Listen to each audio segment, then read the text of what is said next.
Right అండి. Okay, Mastan Rao గారు, ఈవీఎంల ట్యాంపరింగ్ అనేది ఎప్పటి నుంచో నలుగుతూ ఎప్పటి నుంచో నానుతున్నటువంటి విషయం. అయితే ఈవీఎంల ట్యాంపరింగ్తో పాటు ఈసీల పనితీరుపై కూడా విమర్శలు వస్తున్నాయి. అయితే సెంట్రల్లో అధికారంలో ఉన్న పార్టీకి తొత్తుగా వ్యవహరిస్తున్నారు అనేటువంటి ప్రతిపక్షాలు విమర్శిస్తున్నటువంటి. ఇప్పుడు రాహుల్ గాంధీ చాలా కీలక వ్యాఖ్యలు చేశారు. సిఈసికి ఉపరాష్ట్రపతి ఇస్తారా, గవర్నర్ ఇస్తారేమో అనేటువంటి అనుమానాలు కూడా ఆయన వ్యక్తం చేశారు. సో అలాంటి ఛాన్స్ ఉంటుందంటారా అసలు? గుడ్ ఈవినింగ్ అండి రోజా గారు, మీకు రాజ్ న్యూస్ ప్రేక్షకులకు, ప్యానల్లో ఉన్న ఇతర ప్రతినిధులు కూడా వివిధ పార్టీలకు సంబంధించి. ఇప్పుడు ఈవీఎంలకు సంబంధించి కేఏ పాల్ గారు రీసెంట్గా సుప్రీంకోర్టుకు వెళ్తే సుప్రీంకోర్టు జడ్జి కామెంట్ చేశారు, మీరు గెలిస్తేనేమో ఈవీఎంలు ఫైన్గా పనిచేస్తాయని, మీరు ఓడిపోతేనేమో అవి సరిగా పనిచేయట్లేదని అంటున్నారు, అది సరైన పద్ధతి కాదని ఆయన పిటిషన్ కూడా డిస్మిస్ చేసిన పరిస్థితి కూడా ఇక్కడ మనం ప్రస్తావిస్తున్నాను నేను.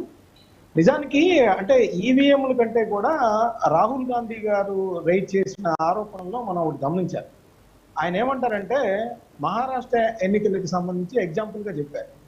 అక్కడ ఒక కాంట్రాడిక్షన్ కూడా ఉంది. మహారాష్ట్రలోనేమో మహాగాడి సంబంధించి ఓడిపోయింది, ఓడిపోయిన సంబంధంలో అక్కడ జార్ఖండ్లో గెలిచింది. మళ్ళీ జార్ఖండ్ గురించి ఆయన ఏమి కామెంట్ చేయలేదు ఈవీఎం.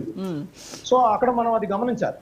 రెండోది ఏంటంటే ఆయన ఈవీఎంల కంటే కూడా రైజ్ చేసిన అక్కడ ఏంటంటే మహారాష్ట్ర ఆయన ఏమంటారంటే 2019-24 మధ్య దగ్గర ఒక 39 లక్షల మంది, ఐ థింక్ సబ్జెక్ట్ కరెక్షన్, ఒక్క నిమిషం, 32 లక్షల మంది ఓటర్లు కొత్తగా జాయిన్ అయ్యారు. మళ్ళీ 5 నెలల తర్వాత ఎలక్షన్స్ వచ్చాయి అసెంబ్లీకి.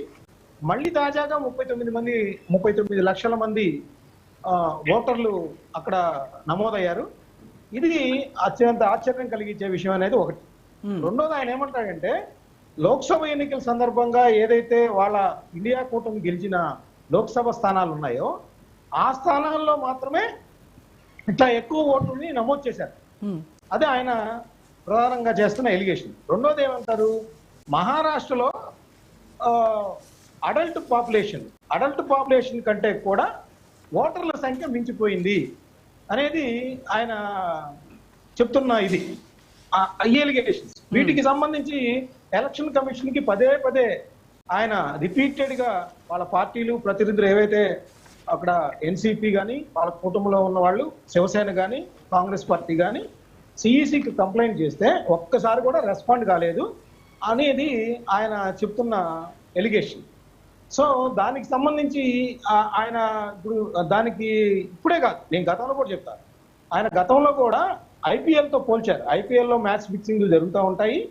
అదేవిధంగా ఇక్కడ ఎన్నికలకు సంబంధించి బీజేపీ మ్యాచ్ ఫిక్సింగ్ చేసుకుంటా ఉంది, ఎంపైర్లను కూడా కొనేసింది అన్నారు. అంటే ఎంపైర్లను కొనేసేయడం అంటే నా ఉద్దేశంలో ఎలక్షన్ కమిషనర్లని క్యాప్చర్ చేశారనేది ఆరోపణ గత ఎన్నికల్లో లోక్సభ ఎన్నికల సందర్భంగా కూడా చేస్తూ వాళ్ళు 400 సీట్లు వస్తాయి, మేము గెలవకపోతున్నామని నరేంద్ర మోడీ గారు, అమిత్ షా గారు, బీజేపీ అగ్రనేతలందరూ ప్రకటిస్తున్న నేపథ్యంలో వాళ్ళకి 150కి మించి వచ్చే అవకాశం లేదు, కానీ ఎలాగ 400 అని చెప్తున్నారు, ఇదేదో జరగబోతుందని ఆయన చెప్పారు. కానీ ఆయన అనుమానాలను కూడా పటాపంచలు చేస్తూ కేవలం 240 సీట్లు మాత్రమే బీజేపీ గెలిచింది కూడా చూడాలి.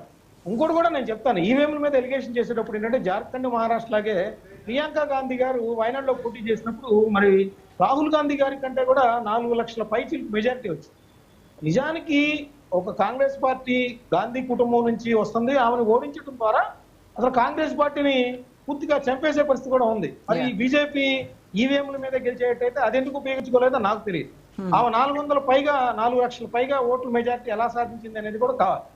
రెండోది ఇక్కడ మన ఆంధ్రప్రదేశ్ విషయానికి కూడా వద్దామండి. ఇక్కడ సంబంధించి కూడా మనకి లోకల్ గా చూస్తే జగన్మోహన్ రెడ్డి గారు 2019లో గెలిచినప్పుడు చంద్రబాబు నాయుడు గారు ఆరోపించారు ఈవీఎంలు ఏదో మతలబు ఉందని చెప్పినప్పుడు ఆయన చాలా క్లియర్ గా కేటగారికల్ గా అసలు ఈ వీవీప్యాట్లు ఈవీఎంల గురించి ఒక లెక్చర్ ఇచ్చారు జగన్మోహన్ రెడ్డి గారు. మళ్ళీ 2024లో వాళ్ళకి 164 రాగానే అదే ఒక దీన్ని రివర్స్ చేయడమే కాదండి, ఆయన ఒకటి చెప్పారు, న్యాయం జరగడమే ఒకటే ముఖ్యం కాదు, జరిగినట్లు కనిపించాలి. అదేవిధంగా ప్రజాస్వామ్యం గెలవడంతో పాటు నిస్సందేహంగా గెలిచినట్టు కనిపించాలి కూడా.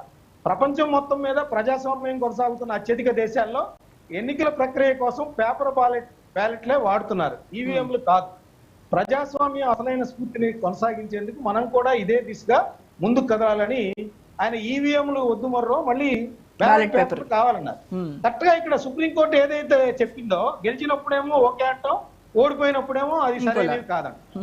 అయితే ఇక్కడ నేనేమంటానంటే అండి, ఒకటి ఎన్నికల కమిషన్ కూడా చాలా పారదర్శకంగా ఉండాలి. కేవలం ఛాలెంజ్ విసరడం, ఈవీఎం ట్యాంపరింగ్ కానీ హ్యాకింగ్ కానీ ఎవరైనా చేస్తారని నిరూపించడానికి సవాల్ విసరడమే కాదు. ఇక్కడ బాలినేని శ్రీనివాసరెడ్డి గారు ఒంగోలు నుంచి, ప్రకాశం జిల్లా నుంచి ఒక ఎన్నికల కమిషన్ కి సంబంధించి అసలు మొత్తం ప్రజలకు కూడా నిజానిజాలు తెలియాలని ఏదైతే వాళ్ళకి అవకాశం ఇచ్చారో 5 పోలింగ్ బూత్లకి సంబంధించి వీవీప్యాట్లు అండ్ ఓట్లు, దీనికి సంబంధించి సరిపోయిందా లేదా అనేది ఆయన కోర్టులో వేసిన పరిస్థితి. అయితే అది మరి ఎలక్షన్ కమిషన్ నుంచి వచ్చిన ఆదేశాల నేపథ్యంలో అది ఆ విధంగా పారదర్శకంగా ఎలక్షన్ కమిషన్ కూడా నిరూపించలేని పరిస్థితి అక్కడ ఉంది. అప్పుడు ప్రజల అనుమానాలు నివృత్తి కావు కదా.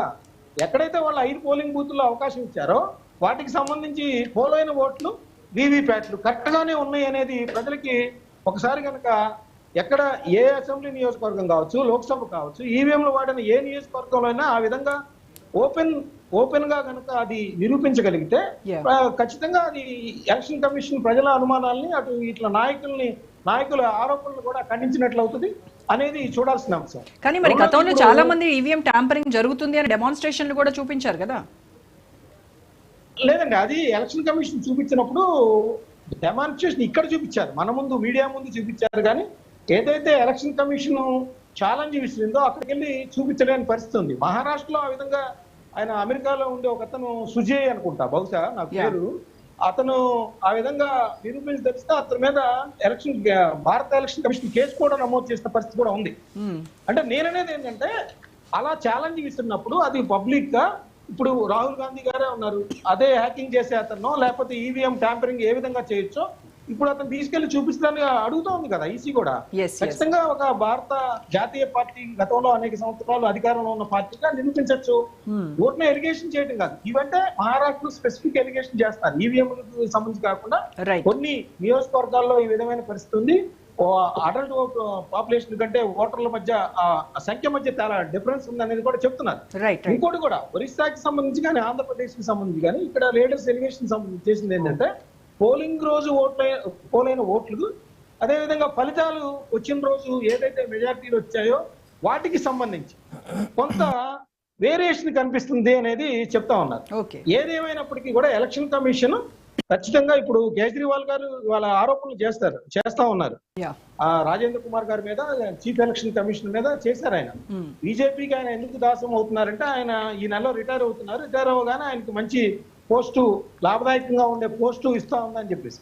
అంటే ఎలక్షన్ కమిషనర్లుగా చేసే వాళ్ళు కూడా భవిష్యత్తులో తాము ఎటువంటి పదవులు స్వీకరించకుండా ఉంటేనే కొంతవరకు ఇది వాళ్ళ ఆరోపణలకి నివృత్తి చేసినట్టు ఉంటది. ఎందుకంటే మన సుప్రీంకోర్టు కొంతమంది న్యాయమూర్తులు కూడా కొంతమంది అయిపోగానే కొన్ని పదవుల్లోకి వస్తున్నారు.